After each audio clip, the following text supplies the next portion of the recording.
পড়বেন না 20 রাকাত পড়বেন। কিছুদিন আগে একটা ডিবেট হয়েছে, আমি তো মাশাআল্লাহ ভাই ডিবেট করার জন্য সব সময় প্রস্তুত। আমার মুরব্বীদের দোয়া রেজাউল করিম আপনার 24 ঘন্টা প্রস্তুত। কিন্তু ডিবেট হতে হবে আলিম এবং আলিম। আলিম এবং জাহিলে কখনো কোনো বিতর্ক হতে পারে না। রেজাউল করিম আবরার সাহেব শবে বরাত নিয়ে আকরামুজ্জামান বিন আব্দুল সালামের সাথে ডিবেট করেছে।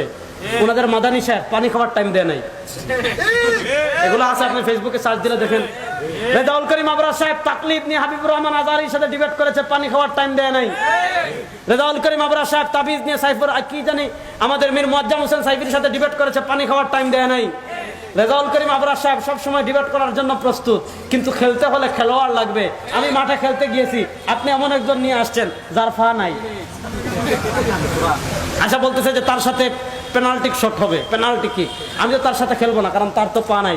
খেলতে হলে প্লেয়ার লাগবে, আপনি প্লেয়ার আলেমদেরকে নিয়ে আসেন, কোথায় বসবেন? রেজাউল করিম আবরার 24 ঘন্টা প্রস্তুত। ইনশাআল্লাহ বলেন না ইনশাআল্লাহ।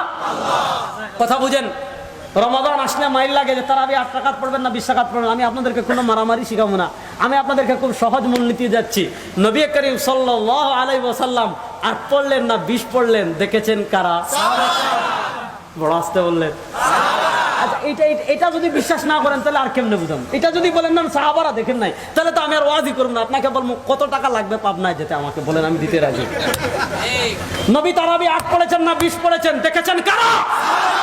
এবার বলেন একজন সাহাবীর নাম বলে হযরত উমর। তিনি জীবনে দেখেন নাই? হযরত উমর কত বড় সাহাবী, সুবহানাল্লাহ পড়েন না? হাদিসে আসছে যখন আযান হয় শয়তান দৌড়ায়, দৌড়ায় কি দৌড়ায় না? একদিন হযরত বেলাল আযান দেওয়া শুরু করেছেন, আল্লাহু আকবার আল্লাহু আকবার। রাসূলুল্লাহ সাল্লাল্লাহু আলাইহি ওয়াসাল্লাম দেখেন শয়তান দৌড়াইতেছে, হাসতেছেন। হঠাৎ দেখেন শয়তান দৌড় দিয়ে সামনে গিয়া আবার ব্রেক হয়ে এদিকে এসে এদিকে যাইতেছে। সুবহানাল্লাহ বলেন। নবী করিম বলেন ঘটনা কি রে? এই শয়তান এদিকে কে ঘুরলো কে? তাকান পরে দেখেন এদিক দিয়ে উমর আসতেছে। নবী করিম সাল্লাল্লাহু আলাইহি ওয়াসাল্লাম দেখেন শয়তান তখন দৌড় দিছে, সামনে গিয়া দেখো ওই দিক থেকে উমর আসতেছে। যখনই দেখছে উমর আসতেছে, শয়তান রাস্তা চেঞ্জ করে আরেক দিকে গেছে। হযরত উমর কত বড় সাহাবী দেখেন, সব সাহাবীরা হিজরত করেছেন গোপনে, নবী করিম সাল্লাল্লাহু আলাইহি ওয়াসাল্লাম গোপনে গিয়েছেন। হযরত উমর যখন হিজরতের সময় আসছে, ঘোড়ায় উঠছেন, তরবারি নিছেন। আবু জাহেল উতবা সাহেবা দারুন নাদওয়া বৈঠক করে, সালামু আলাইকুম, I am go to Medina, Medina যাচ্ছি, বাপের বুত তাকলে আইস সামনে যাইতেছি, বলেন না সুবহানাল্লাহ।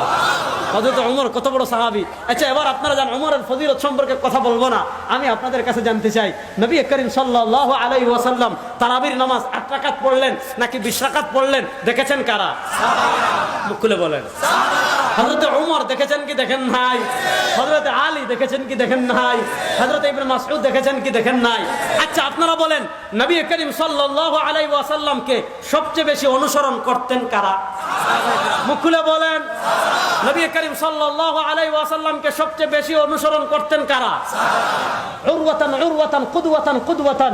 নবী যেভাবে হাঁটতেন সাহাবা ইকরাম সেভাবে হাঁটতেন, নবী যেভাবে চলতেন সাহাবা সেভাবে চলতেন, নবী করিম সাল্লাল্লাহু আলাইহি ওয়াসাল্লাম যেভাবে ঘুমাতেন সাহাবা ইকরাম সেভাবে ঘুমাতেন, নবী করিম সাল্লাল্লাহু আলাইহি ওয়াসাল্লাম যেভাবে কথা বলতেন সাহাবা ইকরাম সেভাবে কথা বলতেন, নবী করিম সাল্লাল্লাহু আলাইহি ওয়াসাল্লাম যেভাবে যুদ্ধ করতেন সাহাবা ইকরাম সেভাবে যুদ্ধ করতেন। এইজন্য সাহাবারা আমাদের ঈমান। যারা সাহাবা ইকরামকে সমালোচিত করতে চাইবে এরা শিয়াদের কেনা দালাল ছাড়া কিচ্ছু না। যারা সাহাবা সমালোচনা করবে তারা কখনো আমাদের আপন হতে পারে না। সারা দুনিয়ার মানুষ তাদের সাথে সন্ধি করতে পারে, কিন্তু যারা সাহাবাদের সমালোচনা করবে তাদের সাথে আমাদের কখনো আদর্শিক ঐক্য হতে পারে না। রাজনৈতিক ঐক্য ভিন্ন কথা, কিন্তু আদর্শিক ঐক্য কোনো সাহাবী বিদ্বেষীদের সাথে কখনো হতে পারে না। বুঝেন?